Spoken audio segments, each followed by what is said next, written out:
Today I'll be trying to show that some landscape photographers how easy macro photography can actually be, and how I think they can be better at macro photography than what they think. So stay tuned.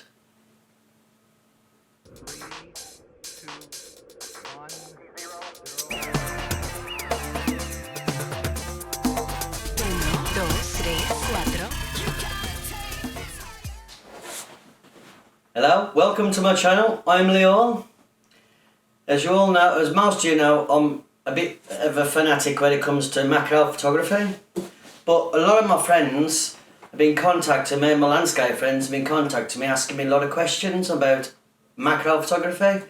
So you know what, they've helped me out in the past, so it's now time to help you lot out in the past. I have tried, like I say, I do a bit of landscape photography, but my real love is macro photography. I've recently started doing a bit of landscape photography, but I can't go out. So, like I say, a lot of my good friends have all asked me, please, can you share some tips on how you do your macro photography, water drop photography mainly. So I thought, you know what, let's have a go. Right, the first thing is, I know we all haven't got macro lenses, yeah?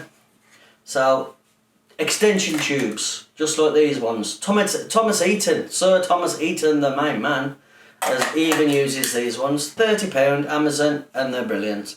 Viltrox or something like that. You get a 36mm one, a 20mm one, and a 12mm one. Absolutely brilliant. I could put this on the end of my Sigma, this Sigma wide angle lens, well I use for landscape, and a macro with this. It's so simple. All your lenses, what you got, will work, not a problem. Absolutely fantastic.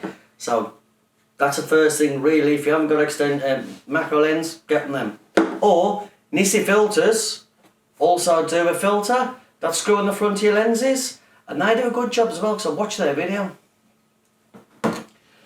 Big up Nissi. Right, first things first, let's just talk basics now. What I find is, I love landscape photography. Why do I like landscape photography, and how does landscape photography fit into my macro photography? Well, composition.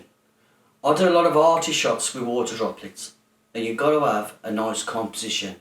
Anybody could put an object there and take a picture of it, of a pea or whatever, but if you put a pea in the right place and frame it right, it isn't a pea no more, it makes a nice picture. Is that they're saying with light? The way you use lights, you know well. You landscape photographers are one of the best people for sharing lights and compositions, rule of thirds and things like this. So I know you can make good macro photographers. Simple thing, if you want to try it for the first thing, is dandelion clocks or a flower. Easiest thing out. Nothing. It isn't micro. It isn't like the size of a pin or whatever. But this is macro, because what you're actually doing is taking a picture of something that size, so it's small. Now you're thinking, oh, that's no good. That's blah blah blah. But how about then if I started spraying it with water? Yeah. So spray it with water, and there's your first picture that looks totally different, right? And then, like I says, your light, your compositions, card. Just get a piece of any old card. Excuse me.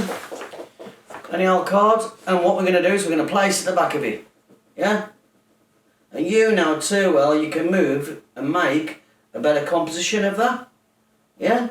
So what you've got now is you've not got a dandelion clock. Now you've got a dandelion clock, and if you turn that with your light hitting it, you're going to get different feels to your shots. So that's your first idea, just a simple dandelion clock. And then we got these in the gardens. Second idea, copper wire. Simple copper wire, or a piece of cotton, yeah? The ideal thing to get water drops onto, yeah? What we do is we'll put them, we'd hold them in something, yeah?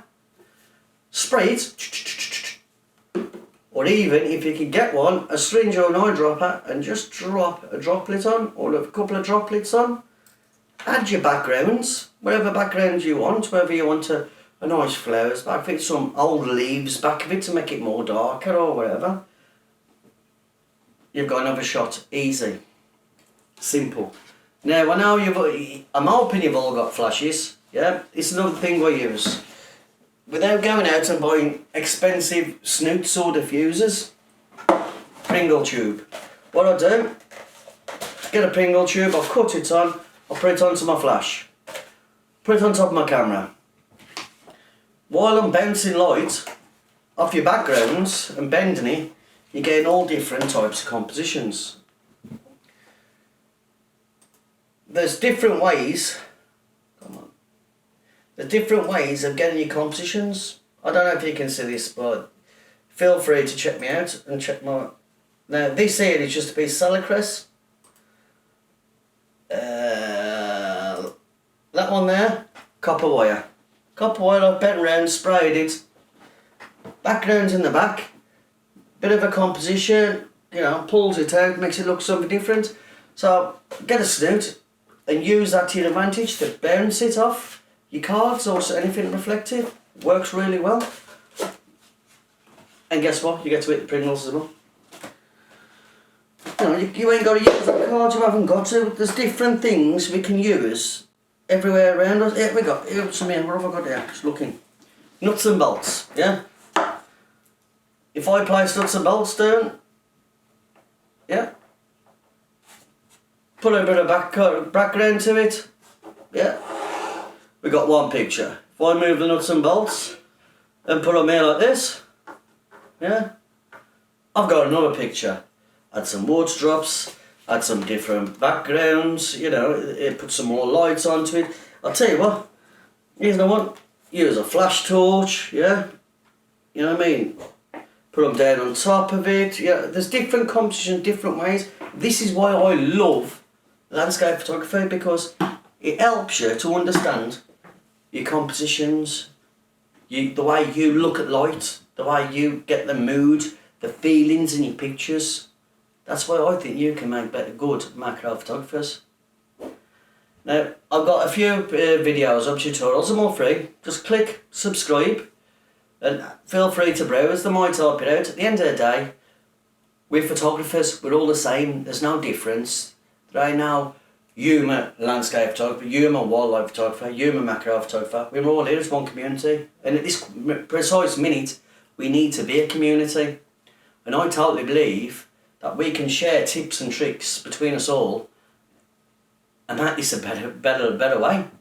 Because like I said, we're photographers, we're artists, we see things, we feel things. So I hope that you get a bit of enjoyment out of that, and I hope it just helps out just a tiny bit. Well, I hope it helps massive. What if you can just one person does it, then fair dues to them. But you know, like I said, spray bottle, fill it with water, spray it. You'll get water droplets if you want some money. Spray them on a rose, spray them on a leaf.